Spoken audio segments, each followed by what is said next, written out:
Hyderabad commissionerate Mylardevpally police station పరిధిలో నకిలీ అల్లం పేస్ట్ తయారు చేసి విక్రయిస్తున్న ఇద్దరిని పోలీసులు అరెస్టు చేశారు. అలీనగర్లోని సుభాన్ కాలనీ ప్రాంతంలో పోలీసులు అకస్మాత్తుగా తనిఖీ చేశారు. దీంతో మహ్మద్ జయుద్దీన్, మహ్మద్ అజర్ అలీ ఇంట్లోనే నిబంధనలు పాటించకుండా హానికర రసాయనాలు కలిపి అల్లం పేస్ట్ తయారు చేస్తున్నట్లు బయటపడింది.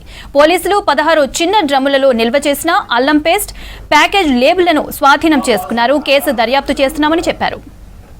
तीनों बच्चे लेबर दो हां वो लेबर करता बच्चा लेबर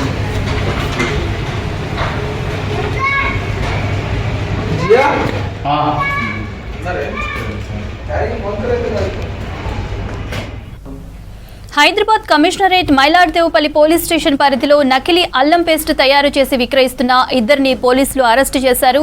అలీనగర్లోని సుభాన్ కాలనీ ప్రాంతంలో పోలీసులు ఆకస్మికంగా తనిఖీ చేశారు. దీంతో మహ్మద్ జియావుద్దీన్, మహ్మద్ మజర్ అలీ ఇంట్లోనే నిబంధనలు పాటించకుండా హానికర రసాయనాలు కలిపి అల్లం పేస్ట్ తయారు చేస్తున్నట్లు బయటపడింది. పోలీసులు 16 చిన్న డ్రమ్లలో నిల్వ చేసిన అల్లం పేస్ట్ ప్యాకింగ్ లేబుళ్లను స్వాధీనం చేసుకున్నారు. కేసు దర్యాప్తు చేస్తున్నామని చెప్పారు.